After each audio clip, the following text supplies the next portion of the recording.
All right, so it's a pleasure to introduce our speaker today. He's a professor of cognitive and neural systems at Boston University and a faculty member in the Speech and Hearing Bioscience and Technology program of the Harvard-MIT Division of Health Sciences and Technology.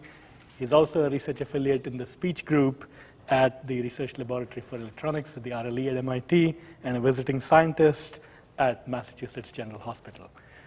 He got his bachelor's and master's degree in electrical engineering from Missouri and Princeton University, respectively, and then a PhD from Boston University in cognitive and neural systems.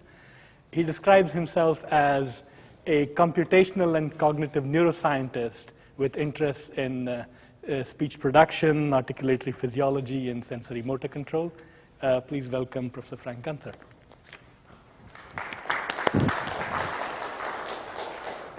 First, thanks for inviting me, and it was great to talk to people and learn about what's going on here earlier today. I'll be talking about work that was done in collaboration with a number of people. I want to get this out of the way first because everything I'll be talking about was in collaboration with some of these people. This group of people are graduate students and postdocs in my lab at Boston University in cognitive neural systems. And these are outside collaborators. Most notably, we've done a lot of collaboration with Joe Perkel at MIT's Speech Communication Group, Shinji Maeda, Philip Kennedy, and Xavier Lario, and I'll talk about projects related to all of those guys as we go. The research that we do at our lab has as its primary goal the elucidation of the neural processes underlying speech, and we focus on speech production, and we look at learning of speech in children. We look mostly at normal speech in adults. And finally, we look a lot at breakdowns of speech in communication disorders such as stuttering and apraxia of speech. And we use a number of different techniques. First of all, we use a lot of neural network modeling. So we mathematically model the brain structures that we're looking at. We use functional brain imaging, in particular fMRI, and I'll show a couple of fMRI experiments today that helped us guide development of the model in our lab. And finally, we use motor and auditory psychophysics, including studies of articulator movements using articulometry and auditory trajectories, for example, of the produced speech in the model. And the studies that we do are organized around a modeling framework which we refer to as the DIVA model. And this is a neural network model of speech acquisition and production which we developed in our lab. In the bulk of today's talk, I'll be describing the DIVA model and how we test it and how we use it to look at communication disorders. So I'll first give an overview of the model and talk about learning in the model as well as extracting fMRI activity from model simulations. Then I'll talk about two major components in the model. These are the feedback control subsystem and the feed-forward control subsystem. And then I'll end the talk with a description of a use of the model to investigate communication disorders. In this case, I'll look at a case where we're investigating neural prosthesis for restoring speech to locked-in patients, guided partly by our model. So this slide shows an overview of the model. This is a full schematic of the model. And each of these boxes corresponds to a set of neurons somewhere in the brain. These larger boxes are cortical representations, and the smaller boxes are subcortical representations. And each of the boxes has been associated with a particular region of the brain. And this has been done over many years of looking at existing data and also some of our own studies that I'll describe. But for example, we have a representation in the ventral motor cortex of articulator velocity and position. In the auditory cortical areas, including Heschel's gyrus and the posterior superior temporal gyrus, we have an auditory target map, an auditory state map, and an auditory error map.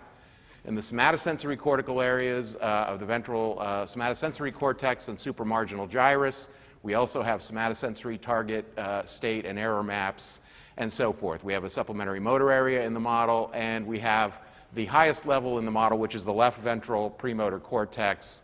This is meant to correspond to Brocau's area and the premotor cortex that's immediately posterior to that on the left side. We'll refer to that as the speech sound map in the model, and I'll talk a lot about its properties as we go along. This complete model is actually a little too complicated to work with for purposes of the talk, so I'll be using a simplified version of the model, which I'll talk about here. And the first thing to note is that the output of the model is a set of articulator positions that go to an articulatory synthesizer Usually we use the Maeda articulatory synthesizer, and this is basically a set of, it's a piece of software that takes as input the positions of the jaw, tongue, and lips. It creates an area function of the vocal tract from that, and it can use this area function to synthesize an acoustic signal that would result from that vocal tract shape. So what the model does is it learns to move these articulators in order to produce a sound that matches sounds that we try to teach it. And it does this by first tuning up many of the mappings in here that are shown by arrows. These are mappings between different neural representations, and I'll talk about that learning process in the next few slides. So the output of the model is the articulator positions. Those generate sound from the Maeda synthesizer. We feed the sound back to the model. We also feed the model some somatosensory information about the state of the vocal tract. And these combinations of information are used in the babbling cycle so the model can learn different mappings between the different representations and then later use those learned mappings to help it produce sounds that you teach it. This video will give you an idea of what the Maeda articulatory degrees of freedom are. What I'm going to do here is just randomly babble the 7 articulatory degrees of freedom. And this is the first learning stage in the model where we randomly activate the articulators that create sounds, and we learn the mappings between sounds and the corresponding articulator movements. And so here's what it looks and sounds like when we do random babbling with this model. Do that one more time. So you get a rough feel for the degrees of freedom in the model, and you can tell that it's not speech-like at all, the sounds that are coming out when you do this random babbling. The noises, they sound a little bit like vowels, but you don't hear any consonants that are properly timed and anything like that. And the goal of the model is to learn how to produce those sounds, and in particular, produce a set of sounds that we present to it. So the first learning stage in the model, as I mentioned, is a babbling stage where we randomly activate cells in our articulator maps. That drives movements of the speech articulators. We get the auditory feedback and the somatosensory feedback coming back to the model. And the combination of these 3 forms of information is used to tune up these mappings shown in red here, which are mappings from somatosensory and auditory errors into corrective motor commands. And these mappings are very important for the feedback control system of the model, which is this blue block over here. And the feedback control system consists of 2 subsystems, an auditory feedback subsystem and a somatosensory feedback subsystem. And both of them are tuned, these mappings between these sensory spaces and the motor space during this initial babbling process. So we pick a few thousand random articulator configurations, move it around a little bit. That creates training data with sounds and the corresponding movements, and we tune up those mappings from that. Then the next stage of learning in the model is where we teach it specific sounds from a language. And this process is shown by tuning up the arrows shown here. The speech sound map in the model, this highest level in the model, is the input portion of the model. And what happens is that we'll activate cells in this map, and these cells correspond to different speech sounds. And in the model, a speech sound could be a single phoneme, it can be a syllable, and it can even be a short phrase. As long as it's given to the model as a chunk, it'll learn that as a single speech sound, and it'll represent that sound with a cell in this map. Well, what it has to learn is, when I activate this cell, what motor commands do I read out in order to properly produce the speech sound that I'm trying to read out? And that's what it'll learn in this imitation process. It's also learning an auditory target for that sound. We give the model a sound sample, which is treated as an auditory trajectory. So we'll have the first 3 formant frequencies across time. That represents a target. I'll show an example of that in just a second. That's stored in this set of synaptic weights. And eventually the model also learns a somatosensory target for the sound, which is what should it feel like when I produce this sound properly, what kind of tactile information should I get back from my vocal tract, etc.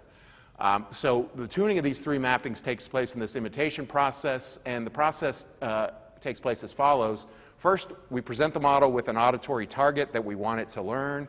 This is an auditory target for the syllable ba. And what it shows is a range of values for the first formant frequency across time, second formant frequency, and third formant frequency. And so what this is a time-varying region in the 3-dimensional formant frequency space. So each sound is some sort of time-varying region in this space. And that's stored in a set of synaptic weights that project from the speech-sound map cells in the ventral premotor cortex over to the auditory error map, where we're going to compare this target to incoming sounds when we attempt to produce the sound. Okay, so stores that target. Then the second step in the imitation process is that the model attempts to produce the sound in order to tune up its feed-forward command. So it needs to practice producing the sound several times. It's a new sound, so it doesn't have some built-in pre-learned feed-forward command that it can read out. Instead, it has to attempt to produce the sound. This will generate errors. An auditory feedback system will hear the errors and send corrective motor commands. So we'll get an initial production which is largely under feedback control. Feedback control is slower and a little sloppier. It won't sound as well. But with each production attempt, the commands that were sent in by the feedback system on the current attempt will be added to the feed-forward command for the next attempt. And what that means is that the next attempt will be slightly better, and each attempt gets better because corrective information is being added in from the feedback system and being stored in the new feed-forward command. Yes? How do you compare? What are you comparing the auditory space? We are comparing incoming auditory information represented in terms of these formant frequencies. So mean square error on the formant estimation? Basically. So the way it works, it's in a neural network, but the way it works is that if my first formant frequency, for example, is here, it's outside of this target region for this point in time. So what it'll do is it'll generate an error signal that says F1 needs to be decreased. That error signal in auditory space is then mapped into the motor commands. Formant trajectories is really what you're comparing. Right. So the model's learning to recreate formant trajectories by commanding the articulators. So if you could just go back to the previous slide for a second. Yeah. So what's happening is that the mapping from the all the way down from the articulatory control signal that comes out to the auditory signal that is produced by the mouth. So this is the actual production. So this mapping somehow needs to be understood in the feedback control. Because when you see a difference in the, so let's say that, the line that goes from the ear into the auditory error map, Okay? that line basically is the observed or the heard formant frequencies. Right. And those are it's compared to the target formants, and you just generate an error signal that says this formant is lower, that's higher, and then that's it okay. corrects it over here. Then and what these signal to produce? That's the trick, right? Because you need to know how to control the... Right. So what happens is, this is jumping ahead a little bit, but so I've got my auditory target. I've attempted to produce it. I hear what it comes back. I generate an error because my feed-forward command, and this arrow is the feed-forward command, right? It reads out the set of articulator positions. Well, the corrective command adds on to the motor command output, and that adjusts these weights so that they now subsume that. So by hearing the error, you're adjusting the motor command output, and you're storing that new command in the feed-forward command for next time. So you tune the feed-forward command using the auditory feedback system to slowly guide you. So the mapping from the command to in the MIDA synthesizer, is it obvious? In other words, how to change the parameters? How to change these articulator parameters to correct? No, and that's what the model is learning in this first babbling cycle is how do you go from the formant frequencies into the articulator positions? And so that's one of the main things it learns. And that was in the previous learning stage. Okay, so in the imitation stage then, we gave it a ba, it stored that in those weights right here. It tries to produce the ba with its existing feed-forward command. It's no good because this is the first attempt. And so there's an error signal that adds on activity here, which corrects the error, but it also updates the feed-forward command for the next attempt. And so this happens one step at a time, and each time the model gets a bit better with production, and I'll give you an example of this process here. So first you'll hear the sound target, in this case, that we gave to the model. In this case, it's an entire phrase. I don't know how well you can hear that, but... Good job. So that's the target. We extract the formant frequency trajectory, which looks like this for that target. And this is the model's first attempt, and this first attempt is entirely under feedback control because it has no feed-forward command. It's not too bad, actually, because the feedback control system was tuned up pretty well, so it actually is able to do it, but it's kind of sloppy. The movements aren't quite right. This is the second attempt. You'll see it's a little bit better. sounds a little bit cleaner. Guenther. And then this is the 6th attempt, and at this point, the model's pretty much fully learned how to produce this sound. Guenther. So here's the original, Guenther. Guenther. and that's the replication. If we look at the formant trajectories, we'll see that these are the model's formant trajectories after 9 attempts in this case. They look very much like the target formant trajectories, but the intermediate steps don't. And for example, here we see a case where there's actually an overshoot of the formants and then it comes back down. This is because of the delay in the auditory feedback loop. It takes about 100 milliseconds for information in motor cortex to make its way out and then back up to the auditory cortex. And so a corrective command can't happen until a good 100 milliseconds after the error occurs. And so here's a case where the error occurred and then the model corrected by pushing these down. So it was overshooting in the wrong direction and then correcting. And we can see in general that these trajectories lag the target trajectories because of this auditory feedback. But this gets better and better because more and more of the job is being done by the feed-forward controller with time. So how have you learned the pitch trajectory of this? Pardon? How have you learned the pitch trajectory? Well, the pitch, what we do in the model is we just mimic the exact pitch trajectory that we get in the target right now. So we're not doing pitch control, really. What about the sounds that don't have formants like that? Sounds that don't have formants like that? Well, it's kind of complicated, but for here, for example, in these stop consonants, we have what we call a virtual formant target. It's actually a formant target that would require you to push your tongue beyond the edge of the vocal tract to reach it. You can't actually reach it, of course, because no sound comes out, but this is a way you can specify closure of the vocal tract with a formant target. So even though there's no formants here, the model's moving toward a target and then back out during that time period. And that target's kind of like a virtual formant frequency. If that makes sense. And because you copied the pitch, there is no sound over there because basically the pitch disappeared. So During this part, yeah. Other questions? You all set? Okay. All right, so that's how the model learns a new word. And then once it's done this a bunch of times, it's practiced the word, it's stored forever. That's a syllable or a word that the model knows how to produce. And then we'll look at its kinematics, for example, of the productions. I mentioned that all the components of the model correspond to parts of the brain, and in fact we've taken every cell in the model and we've given it a stereotactic coordinate in the three-dimensional space that's often used for MRI analysis, and this is the MNI space. I don't know if any of you do any brain mapping work, but MNI space is just a three-dimensional kind of standardized brain space. So a three-dimensional coordinate corresponds to some position within the brain, and we've given all of our cells such a coordinate, so they're effectively embedded in a brain, and we can plot the results of simulations on this brain by showing what cells are active during the simulation. So this is quite similar to what you would get from an fMRI experiment, and that way we can compare the model's outputs to what we get in fMRI experiments. And so what we... So the Maeda model has about eight controls. Yep. 7 or 8? 7 degrees of articulatory. Okay, 7, and so you have 7, okay, there. Along here there's 7, and there are actually a couple for the voicing as well, but the 7 main articulator parameters are spread out. There's a motor representation and a somatosensory representation for each one along here.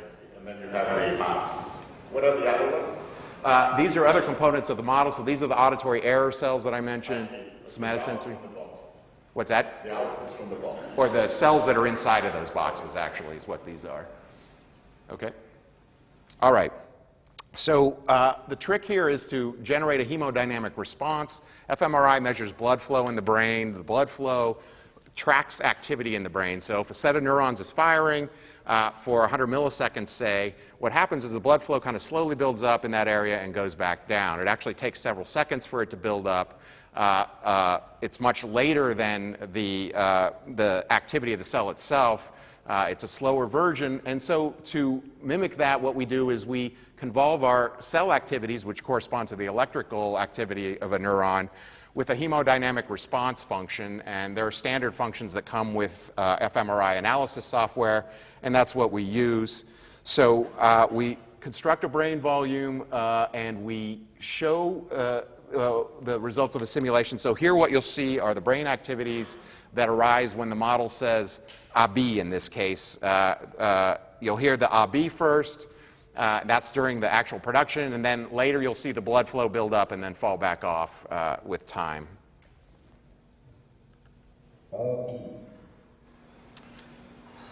So we can see basically that we get blood flow in these areas, and we could take a snapshot of that right at the peak of that blood flow, and that we can compare to the snapshot sort of thing that we get from an fMRI study. All right.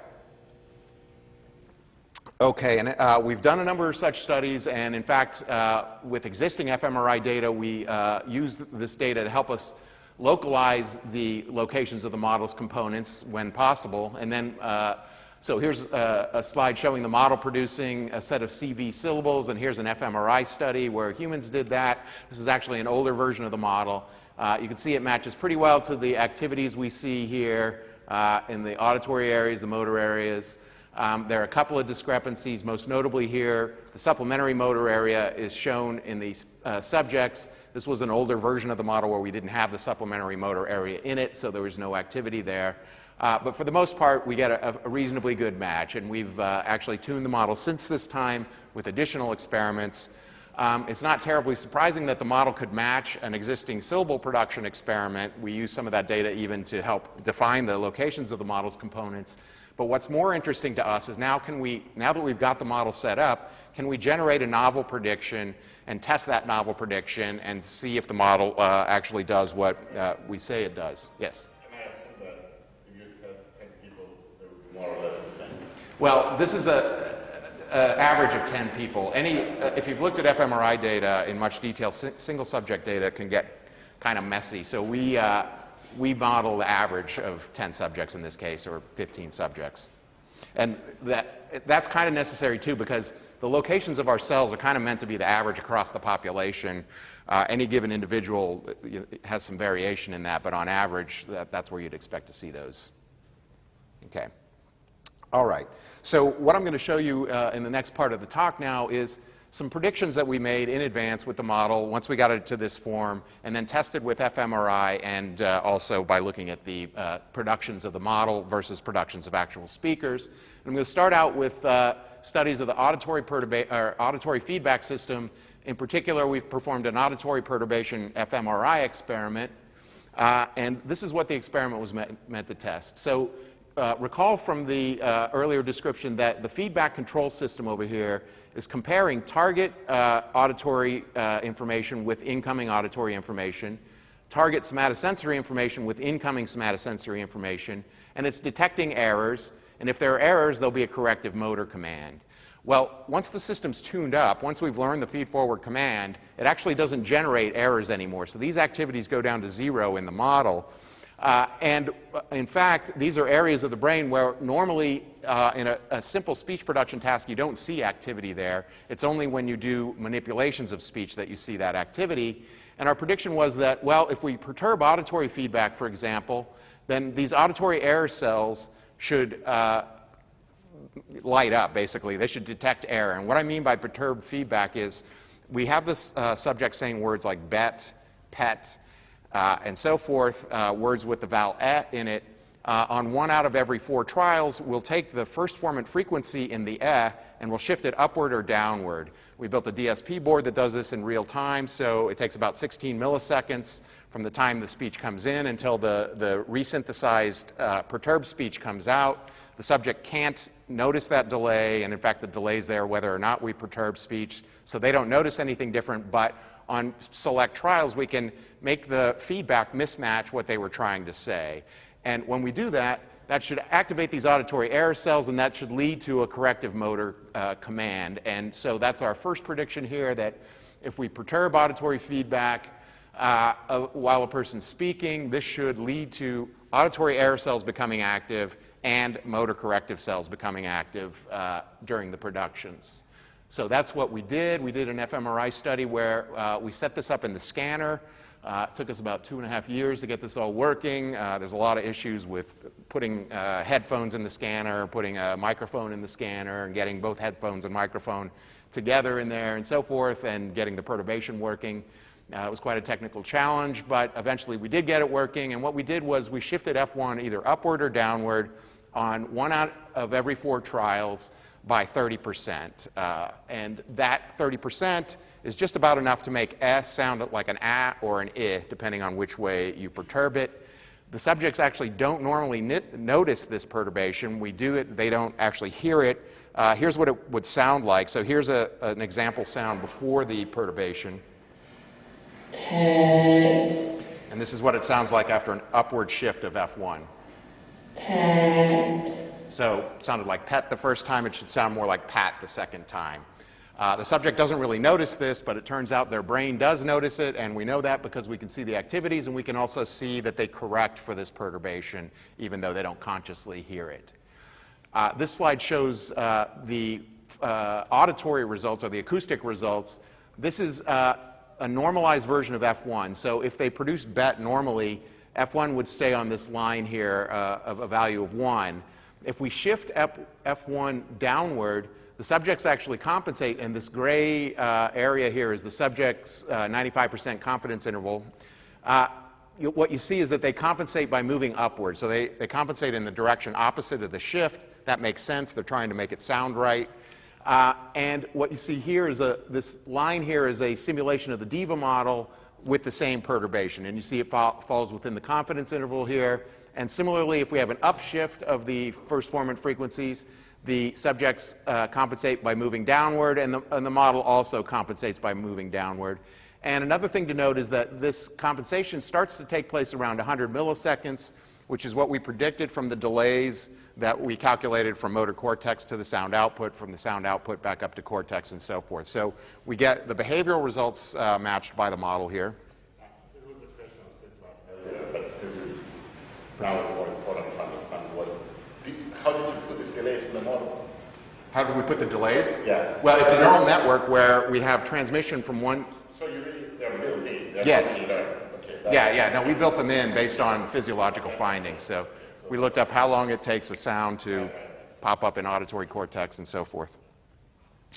Okay, so behaviorally then, the model accounts for what we see in the speakers, this compensation.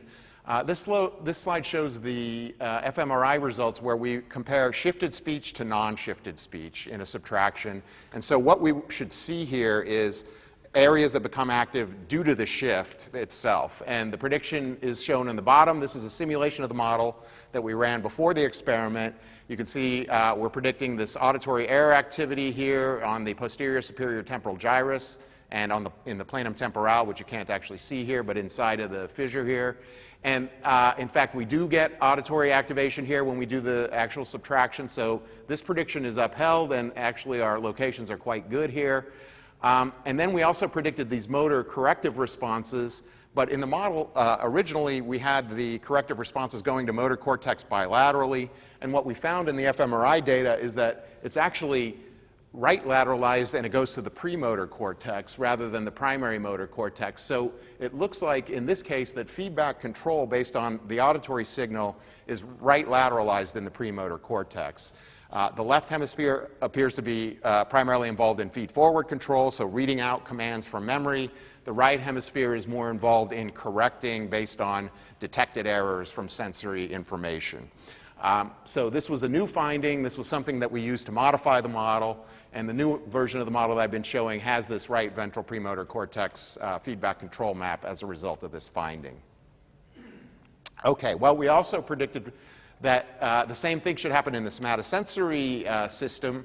So in this case, we need to somehow perturb the articulators somatosensorily, meaning block the jaw or move the lips while you're speaking, and we need to do that in the fMRI scanner. That's another technical challenge. So we designed a machine right here that we call the Perturbatron. And what this machine does is it takes a computer input, and every now and then the computer will trigger it.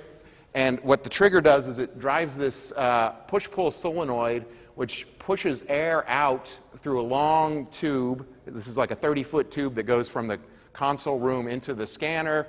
And at the end of that tube is a little balloon that we've cut out that's shaped just to fit right in the mouth and kind of sit there comfortably normally.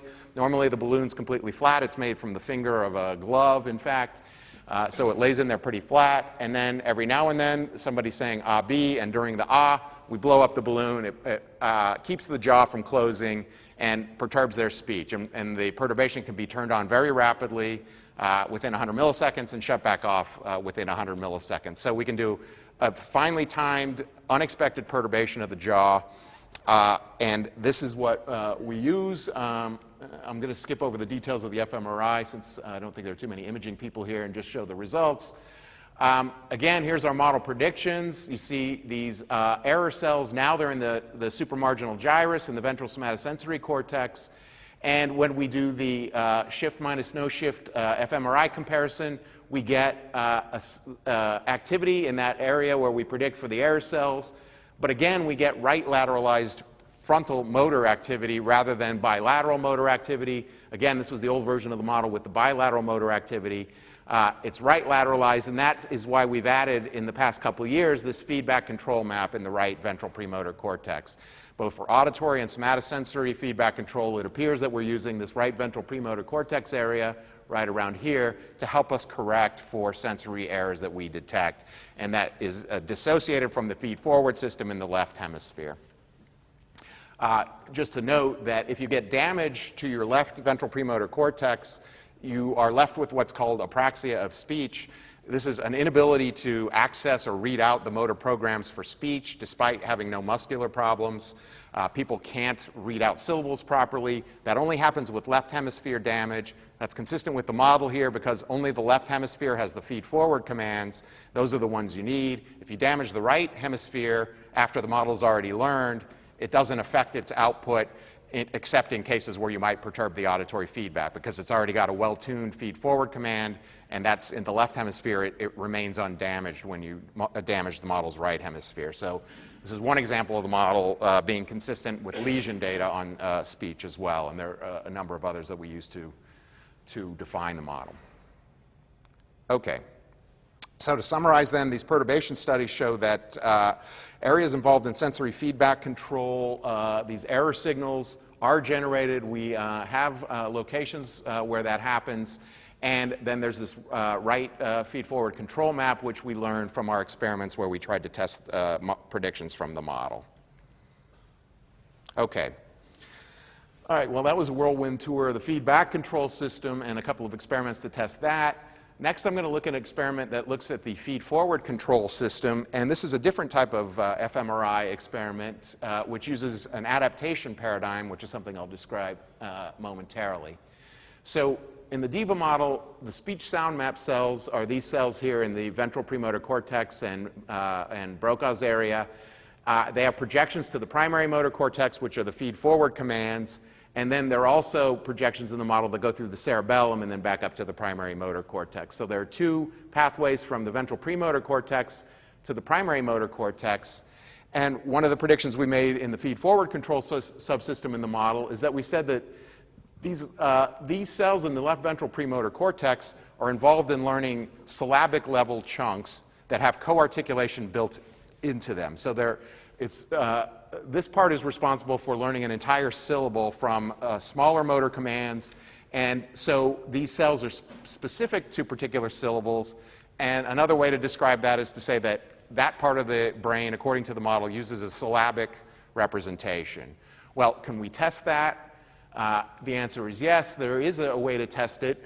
Part of the problem with testing things like this is that fMRI has this slow delay, and so you can't really look at things differentially that are happening at a fast time scale. Instead, you get a picture of all of them at once. You can't see which one was activated first or not.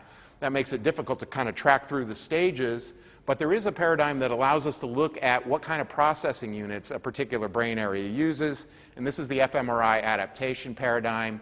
And it's based on a fairly simple finding. And that is simply that if we repeatedly provide a stimulus that activates a cell over and over and over again, that cell becomes habituated. It fires less and less and less. And it's been shown with fMRI that this also happens, that if an area is repeatedly doing the same thing, the same cells are being activated, you get less activity than if different cells in that area are being active.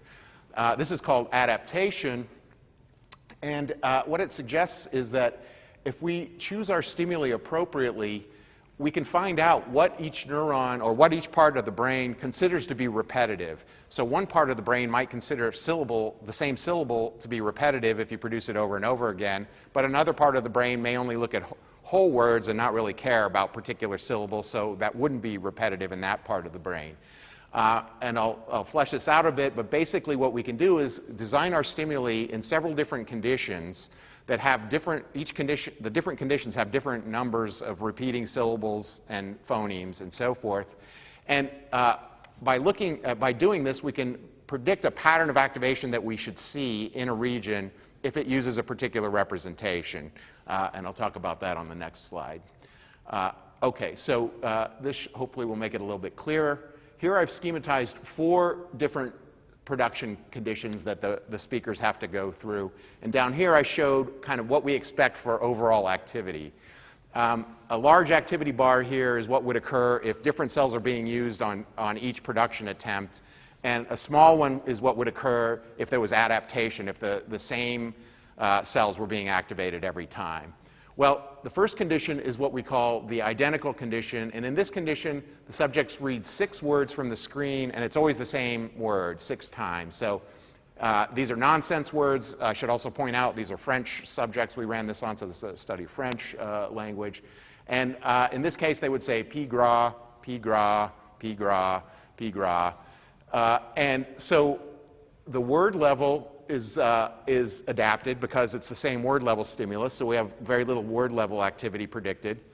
The syllable level activity is also quite low for this because it's the same syllables over and over, and the phonemes are the same phonemes, so the phoneme level, everything would be expected to adapt.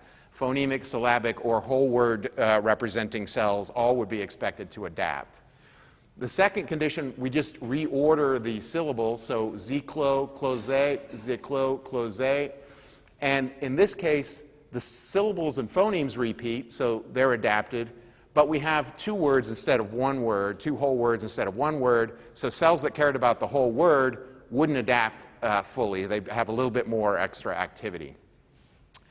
The next set of stimuli are things like low foo, blow, and these are stimuli that are chosen to force a resyllabification from one word to the next. So it's the same phonemes, but they're different syllables and different whole words. So the phonemes should adapt, but not the syllables and not the whole words.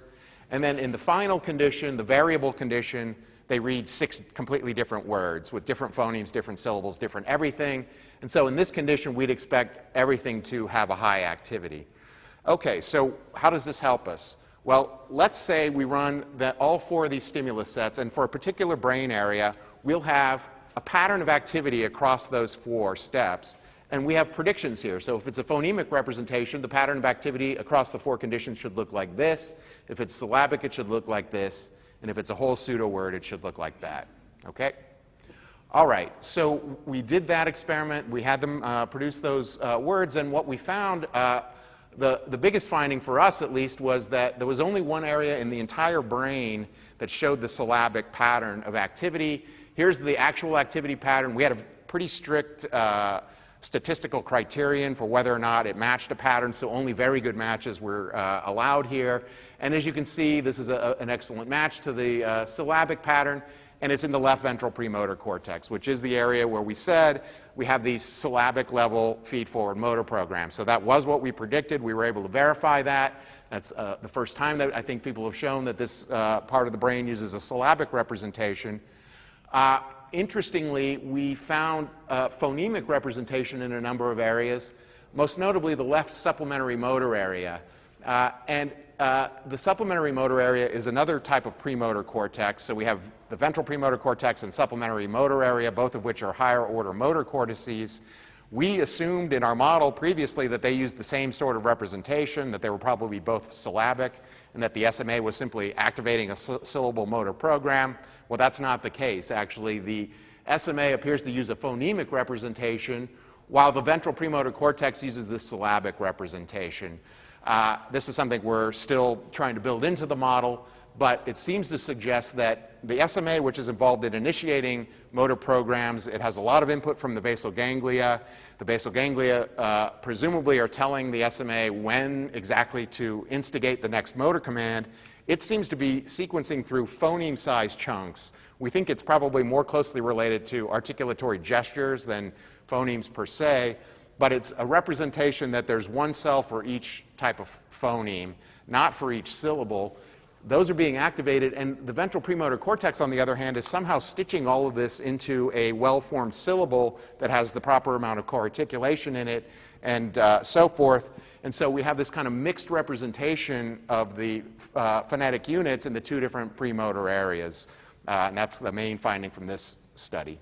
So you just alluded to the fact that the articulatory gestures may be different than phonemic gestures. Right. What's Right. So each phoneme has at least one or more gestures associated with it. And depending on how you define your gestures, you could say that each vowel has a unique tongue gesture, for example. And there, in a way, you could be like a one-to-one chord. So we can't really tell the difference between phonemes and gestures, is the bottom line. But we can tell the difference between syllables and phonemes. And right. And well, and some of them may be built in. We're not sure. My reading of this is that we probably have primitive phoneme-level gestures that are old. The SMA has them very early on in our development, and that we're probably using much more of this ventral premotor cortex circuit to learn new syllables and to encode the information needed for the production of those syllables. Would the model predict adaptation in the ventral premotor cortex for repeated syllables that are not identical, but which are composed of similar features worded in the same way? So if I just, for example, change the voicing feature of Right. nonsense, would you expect adaptation? I would expect that would show significantly less adaptation, actually, as long as it's I mean, if they're similar, I suspect that there is some overlap in the motor program. So if it's only one feature that differs, then it's probably going to be adaptation, but not as much as if they were totally identical. That's my guess. Would one example, for example, be to take alternating syllables where it's the same syllable, it's just stressed or unstressed? Meaning take two words which differ only in the stress, which are syllabically identical, except one of them has a stress on the first, the other one has it on the second. I'm not sure what's going to happen there, actually. We've looked into, so stress control seems to be something that's built on top of the, like it's almost like you've got a one-dimensional parameter that you can stress it and then unstress it on existing motor programs. I'm not sure if that's something I don't think it's built into the motor program. I think it's probably something that is controlled externally, and if that's the case, then we would expect adaptation here with stressed and unstressed versions of it. It's an interesting thing that we may actually want to look at some point. Okay. All right, so bottom line here, we found different, and this just maps out the different type of representation we found in different parts of the brain. Noticeably, most of these things are going on in the left hemisphere where we got these clean sorts of results. The right hemisphere showed a Bessier pattern in general, except for the primary auditory cortex. But the main finding, again, is that the ventral premotor cortex has a syllabic representation. The SMA, on the other hand, has and the pallidum, which is part of the basal ganglia here. These are kind of highly interconnected. They use a phonemic representation. And the primary motor cortex actually doesn't care at all about phoneme or syllable identity. It just cares about overall amount of motor activity, it appears. And so we actually get a completely flat pattern. All the stimuli have the same amount of activity in the primary motor cortex. So it appears that for speech production at least, the interactions between syllables and phonemes kind of converge on the primary motor cortex to produce the overall output. Okay. All right. The last thing I'm going to do now is talk about using the model to investigate communication disorders. In some sense, this has been our main goal from the beginning. Our funding's from NIH, and the National Institute for Deafness and Other Communication Disorders. They care very much about disorders, and really what we're trying to do is understand the basic circuit so that we can figure out what happens when this circuit breaks. We've got a large number of collaborations going on looking at various types of disorders or impairments in speech. So, for example, with Joe Perkel and Harlan Lane and colleagues, we're looking at the speech of hearing impaired individuals, so people who went deaf after they learned to speak, and then they got a cochlear implant. We'll look at their speech before the implant and then after the implant and look at how they learn over time and try to relate that to the learning processes in the model. We've looked at acquired apraxia of speech. This is what happens with the left ventral premotor cortex damage, where you lose these motor programming abilities. That's largely what happens in the model. Childhood apraxia of speech, which is actually a bit of a different disorder, whereas acquired apraxia of speech involves a focal lesion in the left hemisphere ventral premotor cortex. Childhood apraxia of speech is usually due to things like lack of oxygen during birth, so there's kind of a general degradation in brain performance across the whole brain, not just in one particular region. Well, we can model that by adding noise to all the neurons in the model across the regions, and that produces different behaviors than the acquired apraxia of speech case. So we've done some modeling of that. We've done quite a bit of work looking at stuttering. Here's an example of a stuttering version of the model where we've made the feed-forward commands impaired. We've weakened the feed-forward commands in the model. It has to rely more on feedback control, and so it creates fairly large errors, and it resets and has kind of a stuttering-like behavior. Let's see if I can... So we can generate actual acoustics and kinematics from these impaired versions of the model. Then we can compare them to the behaviors that we see in people who stutter. For stuttering, for example, there are many different things that we can do to the model to make it stutter. So we use insights from existing neurophysiological studies of people who stutter. For example, a number of studies have shown white matter abnormalities underneath the ventral premotor and primary motor cortex. These, according to our modeling work, are projections that go down to the basal ganglia to give context about what's going on in the motor cortex. Well, we can damage those in the model, and that leads to a particular kind of stuttering, and we can compare that to the stuttering of people who have this sort of white matter problem. We are looking at people with amusia or tone deafness in collaboration with Gottfried Schlaug at Beth Israel. Ataxic dysarthria due to cerebellum damage, we're looking at with a couple of collaborations, Christy Spencer and Jeremy Schmahmann at Mass General Hospital. And the thing I'm going to talk about in the last part of the talk is a relatively recent project we've undertaken, started a couple of years ago.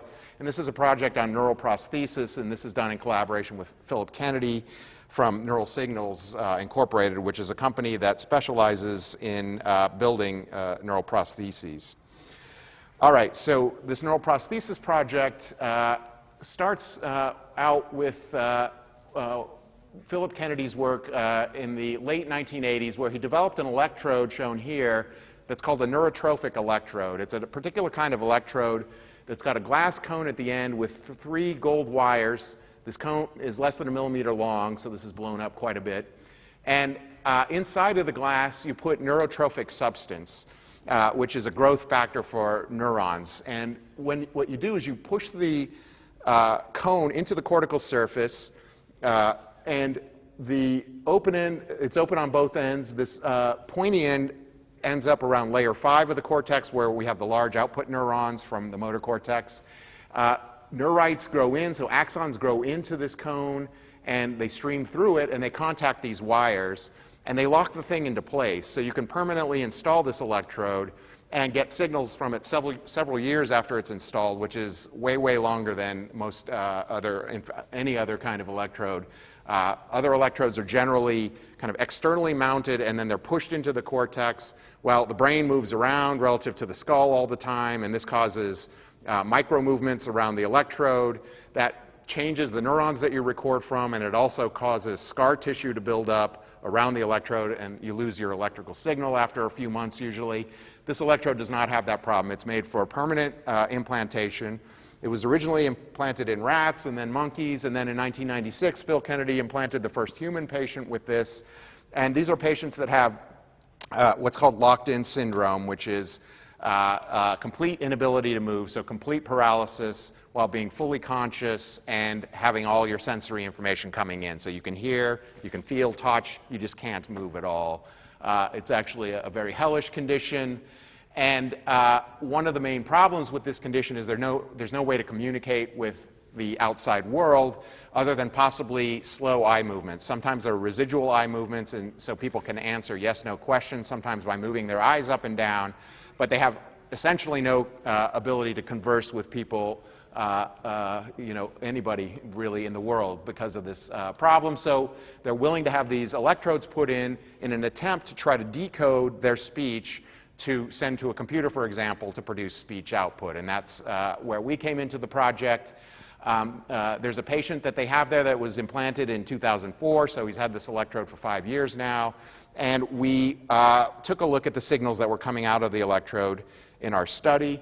The first thing we did is we went into the images that we had from the patient, the CT images, to determine exactly where that electrode was, because for us that makes a big difference. Our model has different cell properties for different parts of the motor system, and so we needed to know exactly where it was in the motor system in order to have an idea of what to expect there.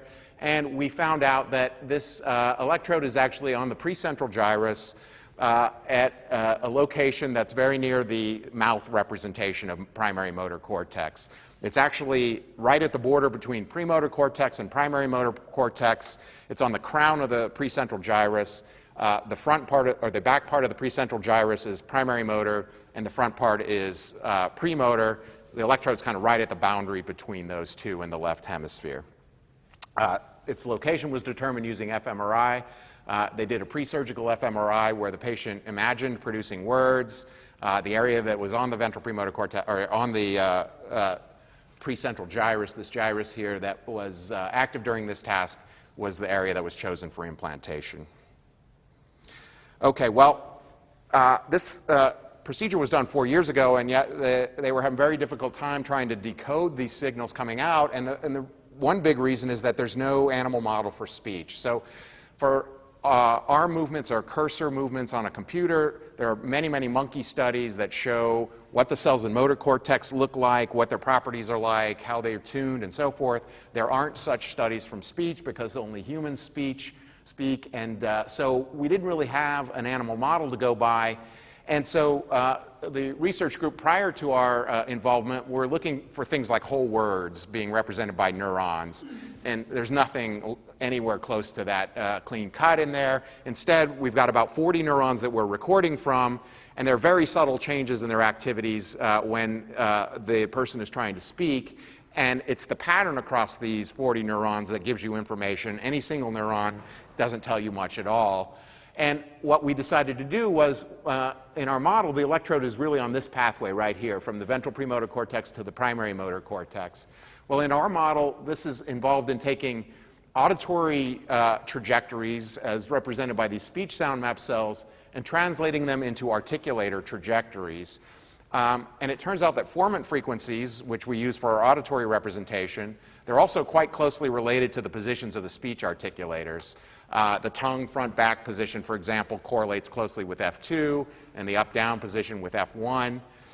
So formant frequencies were what we determined based on the model is probably the best thing to look for here. We're in between ventral premotor and primary motor, going from auditory to a motoric representation. Well, formant frequencies are kind of in between those two. They're actually a very nice sort of representation to look for.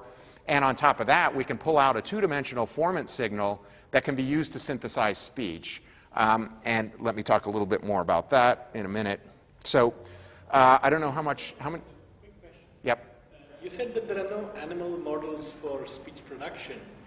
What about, there are these monkeys which have a fair number of vocalizations, maybe a dozen or more. Well, monkeys don't learn, they can't learn new sounds. So they have, for the most part, they have a kind of built-in repertoire of calls, and they can choose between them, but they don't learn new ones. So for example, birdsong is more like human speech in one sense in that they learn a pattern, and then they can produce a novel pattern of their own.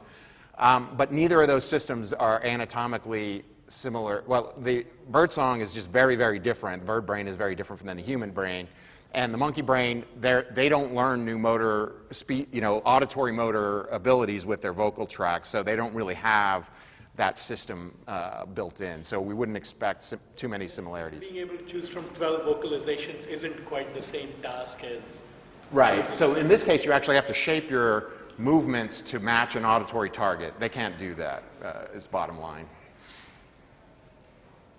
Okay, so this is what the formant space looks like, a schematic of F1 versus F2 here. And I've plotted several vowels in this space just to show you that vowels can be represented as different regions within this two-dimensional formant frequency space.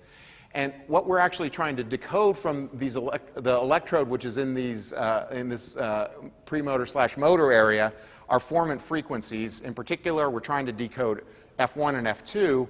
And so what we do is we give the patient a vowel sequence that he's supposed to try to imitate in his, he's supposed to try to say it. He can't actually move, but he can try to say it. So the sequence might be something like ah-ee, ah-ee. And we know what the formant frequency trajectories should look like for that. We have the cell activities while he's trying to produce those formant frequencies. And so we train a decoder to decode formant frequencies from the cell activities. And before we did that, we showed that, in fact, there is information about the formant frequencies in here. We can tune up, for example, that decoder on half of the stimulus and have it predict well above chance the other half of the stimulus. The fits aren't perfect by any stretch of the imagination, but they're well above chance. So there is formant frequency information in there. And so we set up a decoder to decode that. And the idea is that we can do this in real time. So as he's trying to produce a formant frequency trajectory, we're decoding those signals, and we'll send the formant frequencies that we decode to a formant synthesizer, which gives him immediate auditory feedback. So in the full system, which is schematized here, we're pulling out the information. It's a wireless system that sends the signals across the scalp. We do spike sorting to determine the neural site of origin. We send the spikes to a neural decoder that's tuned up to predict formant frequencies. Those formant frequencies go to a formant-based synthesizer. We're just using a CLAT synthesizer here. And that allows us to give the subject real-time auditory feedback. And the delay from these neural firings to the corresponding sound output is 50 milliseconds in our system, which is actually pretty close to the delay in an actual human brain, because it takes about 50 milliseconds for things that are activated in motor cortex to make their way out and to turn into sound. So this is quite a realistic delay for them. He's getting feedback that is roughly at the right time compared to if he was actually producing the words. I'll skip that. I'll end by basically showing you the results of the study. Over here is kind of tough to see, but this is a video of the actual setup. So here's the patient, the locked-in patient in his wheelchair. This is Dr. Kennedy working with him. This is our computer over here that's showing us what he's doing, and there's a synthesizer going on. In this paradigm, what we'll do is we'll give him a sound sample to imitate, which will be a vowel-to-vowel sequence like E. In that case, what would happen is that the computer would play E, and then it would say listen, it would play that, and then it would say speak, and then we turn over control of the synthesizer to him, and he tries to repeat that sound. And so he's trying to say and he's trying to move the synthesizer over here to the E target. That's his task. That's like a center-out task for those of you who are familiar with motor control. And here, what I'll show you in this video is 5 consecutive trials of production that show him. So each one will start with the target. So it'll say, listen, E, and the target will light up. It'll be the green one, and then it'll say speak, and then you'll see his attempt to produce it.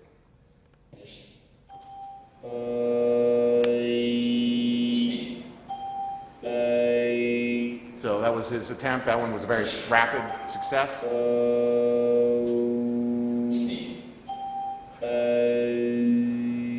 this case, he goes off, but he's able to kind of steer it back because of the feedback.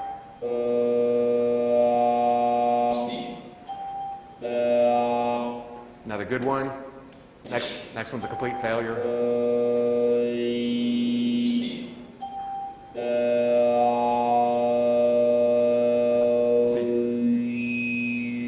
So you can see him kind of sampling around, trying to find how to move it in that case.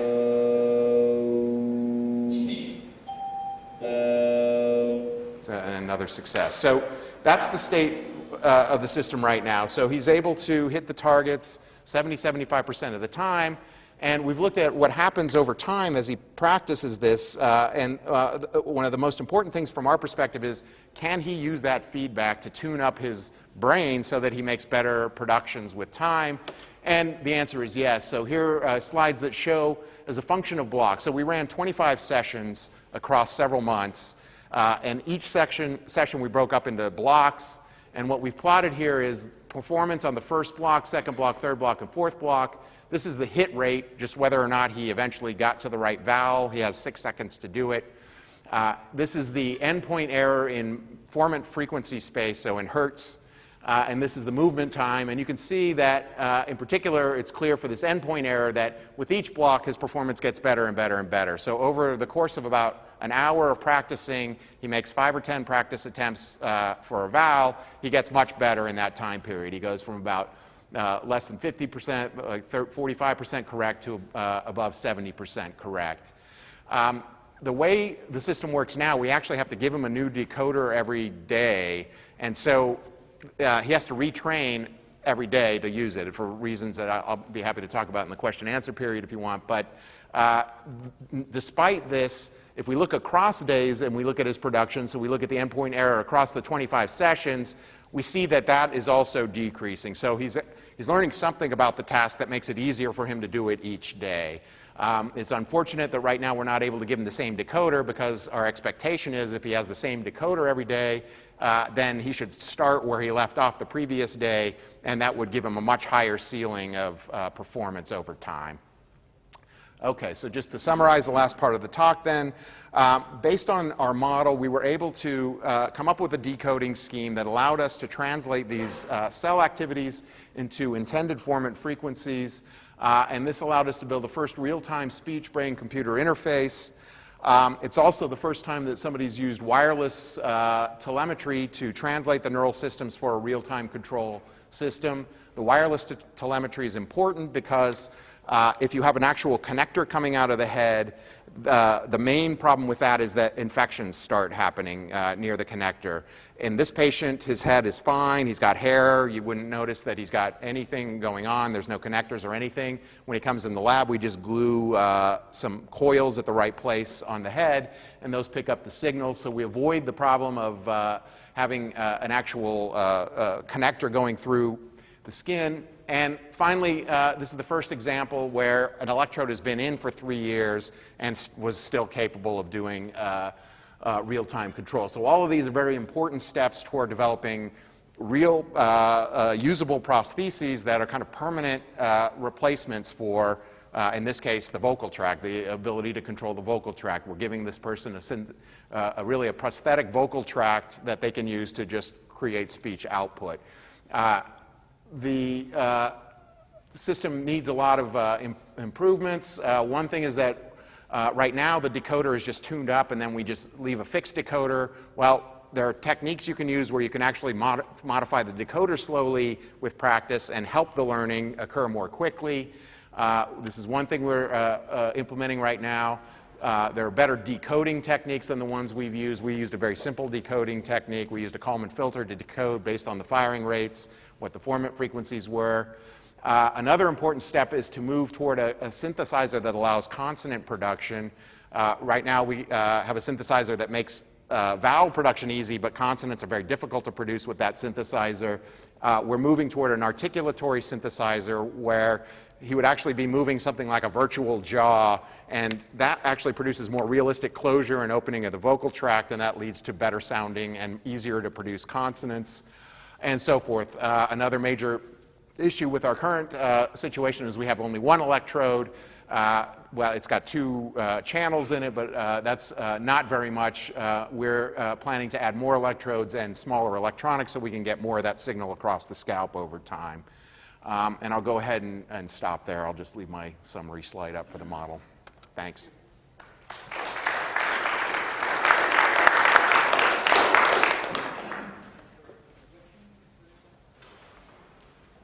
Yep. Is there some way to use this technique to at least get a yes, no? Well, that's the first step. So we've been focusing on trying to get the speech output.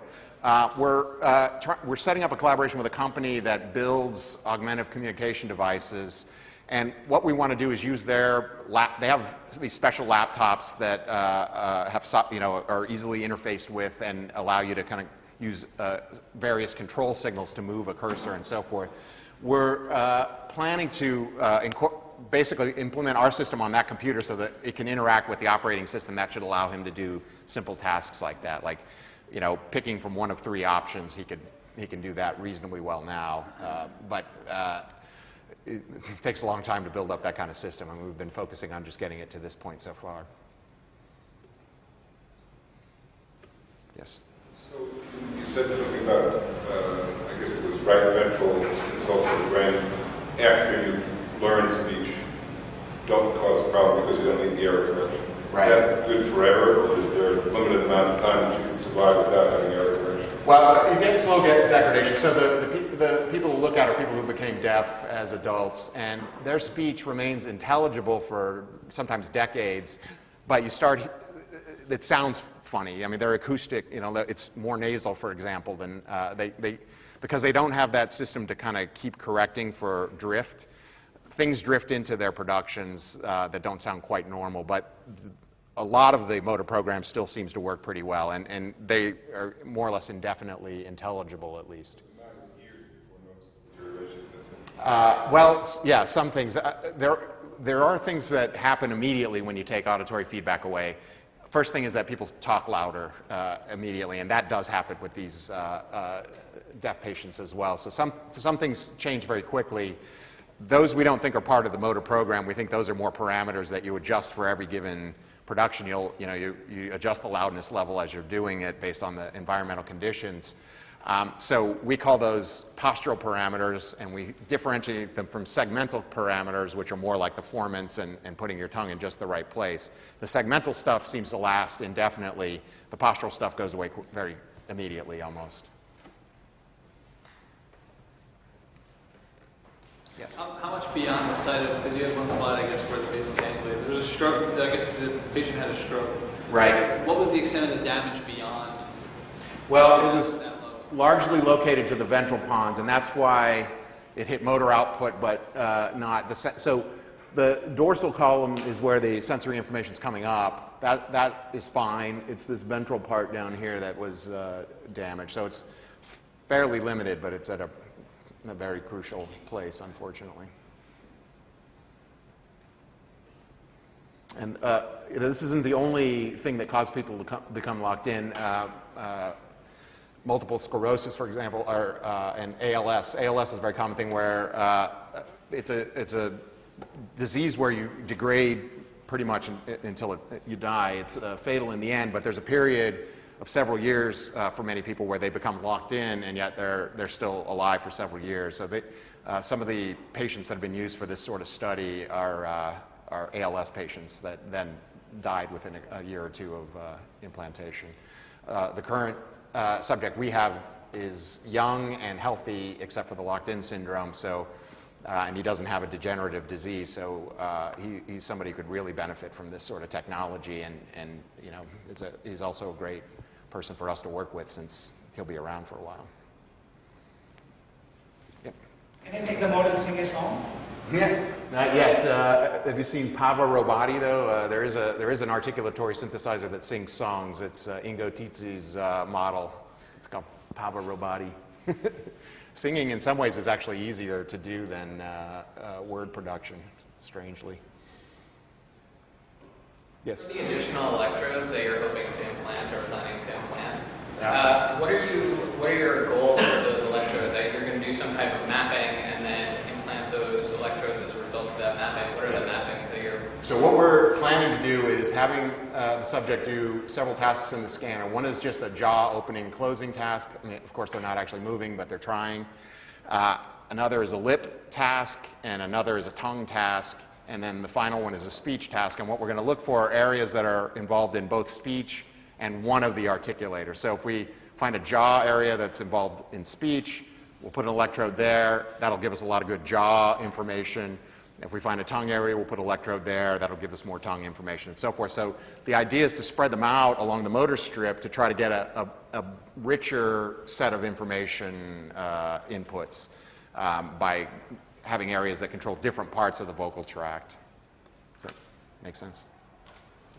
So one of the things that happens with the locked-in patients is that not only do they not have motor control, but I suppose because their jaw is not moving, they also don't have the sensory feedback. Yes. So how does that play into this? Well, there's been a lot of wondering about how maybe you can't activate your motor cortical cells if you don't have the right sensory feedback as you're trying to move. However, there have been a number of studies that seem to show that you do still maintain the ability to activate the motor cortex for years after this sort of damage. So in our patient, we couldn't really, we could see motor activity when he tried to speak, for example. That's some degree of evidence, but other people have actually been able to decode that activity successfully and show that you can, control it to move items and so forth. No, what I was thinking is, could you go one step further and stimulate these sensory parts? Yeah, well, there's work going on in that regard. This is very difficult in our case because it's to know exactly what to stimulate, at least the way we've got it set up now with the formant synthesizer, is quite difficult. It's a one-to-many problem from formants to articulator movements. When we move to the articulatory synthesizer, it may be a little more reasonable to try to do that. I haven't seen results yet. I know there are people working on this for arm prostheses, but I haven't seen somebody that's successfully put in the feedback from a stimulator. I know there are people are looking into that, but I don't think it's... Maybe just a prosthetic device that they put in their mouth, some sort of tactile haptic device, which then pushes their tongue or jaw to give them a feel of what their motor control would have done as interpreted by you. Yeah, it's certainly possible, but that multiplies times 10 the technological problems right now. So we're basically asking him to be able to do this even though he's not getting the feedback back. We know that people can do that. He is getting sound feedback, so there is some, there's some bang for the buck with his movements. He can hear the changes, he just can't feel what it feels like. So, and just related, if you take a normal speaker and you anesthetize their tongue and everything, they actually speak relatively intelligibly until you do something like put a bite block in or make them adjust. So those feed-forward commands appear to be capable of being read out even if the sensory information is not coming in. But if you look at monkey deafferentation studies, what they find is that, they'll often deafferent the arms, meaning that they take away sensory information from the arms.